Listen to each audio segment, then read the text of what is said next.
Welcome to Omit Sim Racing and Insane Motorsports. This is Tom Omit showing you a preview of Bristol Motor Speedway this week as we head into the NASCAR iRacing Series events of the week. They will be in the afternoon. You'll see that we have a 103-degree track temp right now, 80 degrees ambient, and so the track is a little bit warm. Doesn't have quite the grip of the night race that'll be later in the season. We're going to take a few laps and we're going to look at racing line, breakpoints, and some passing stuff. I've been watching Ray Alfala's hot lap videos, and he does an excellent job of showing you a fast line around this track, and I'd highly encourage you to check those out. What I want to do is show you how to get through a race, save tires, stay away from that wall, and make it to the end. So hopefully some of these things will be valuable to you. Let's go ahead and take a look.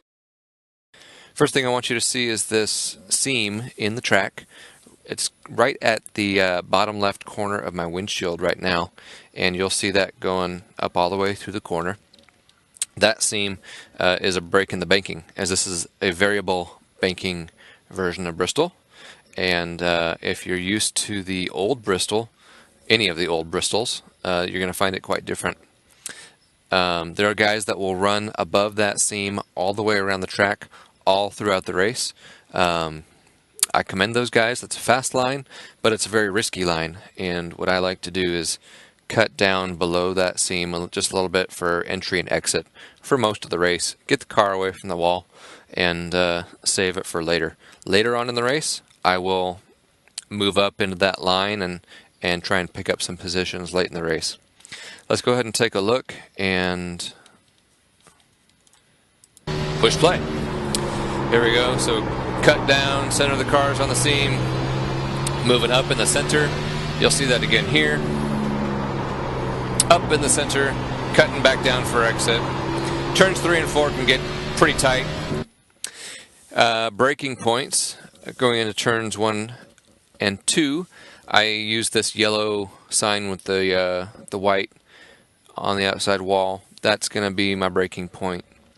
I'm going to give the brake a firm tap, but I'm not going to stay on the brake. I got the car set up pretty free. I want it to roll through the corner with a lot of speed, so I don't have to mash the throttle on exit either. Because if I get slowed down in the corner and have to mash it on exit, I'm just going to break those rear tires loose and lose the back end. So we're going to roll through turns 1 and 2. Again, back up in the center, cutting down on exit. And turn 3 and 4, I'm using that Nationwide Insurance sign as my brake point. Again, a good firm tap. So what I'm doing right now is I'm setting up a pass that used to work really well, but doesn't often work as well. You'll notice I'm starting to cut the car down to the bottom of the track here at in turn 3, and what used to happen is you used to be able to hook that bottom and get a good run off and complete your pass. So I'm going to dive it into turns 3 like you used to be able to do, and let's see what happens. I get pushed right up the track without that lesser banking there at the bottom, and probably would end up in the door of the car I'm trying to pass. Not going to make many friends that way. Also, coming off the corner so slow because I lost so much speed trying to get back on the throttle, spun those tires around. Here's another pass attempt that often does work. You cut down off the exit of the corner, side by side, you dive it into the bottom of the next corner, and as long as you clear that car in the center, that works rather well.